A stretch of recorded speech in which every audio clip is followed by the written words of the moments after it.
অন্যদের জিজ্ঞেস করেন না, আমাকে জিজ্ঞেস করছেন কেন?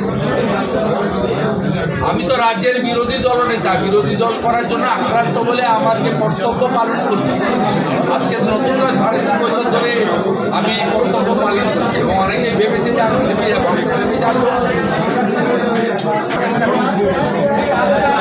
আমি এদের তেল সাবানের ব্যবস্থা করছি, কেমন আছে খোঁজ নিচ্ছি। আপনি অবাক হয়ে যাবেন, ক্যানিংয়ে আমাদের কর্মী বলল জলের লাইন আটকে দিয়েছে কাল থেকে, জল খেয়া দয়াতে একটা পাড়া বললো ইলেকট্রিক অফ আছে, এ কোন সভ্য সমাজে বসবাস করছি আমরা? লজ্জা লাগে না? 7,10,000 ভোটে জিতা, আপনারা কেউ ভোট দিতে পারেননি, সাংবাদিক তার পরিবার। আপনাদের নিজেদের অভিজ্ঞতা ফেসবুকে লিখছেন না কেন? কি ভয় করেন আপনারা?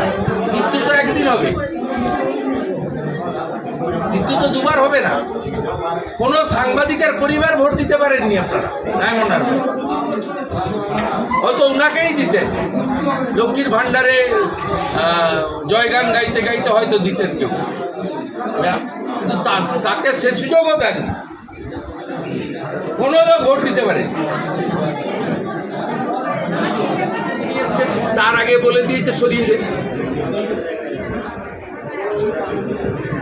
তোলাবাজ ভাইপোর পিএ সুমিত রায় আর এবং জেলা শাসক সুমিত গুপ্তা এ পুরো ব্যবস্থাপনাটাকে কন্ট্রোল করেছে। আমরা উই নো এভরিথিং, এবং এটা ছাড়া হবে না, ডকুমেন্ট আছে। ওয়েবকাস্টিং ক্যামেরা ঘুরিয়েছে, কোনো ক্যামেরাতে কিছু আসেনি। থাম একজনের আর ভোট দিয়েছে একজনে, ছেড়ে দেবো ভেবেছেন আপনি নাকি? ছেড়ে দেওয়া হবে, লড়াই চলবে। কালকে শপথ গ্রহণ অনুষ্ঠানে মাননীয় অনুপস্থিত, এবং তিনি যখনই কোনো রকম এরকম অনুষ্ঠান হয় উনি বলেন যে আমি আমন্ত্রিত পাইনি। এই ব্যাপারটা নিয়ে কি বলছেন?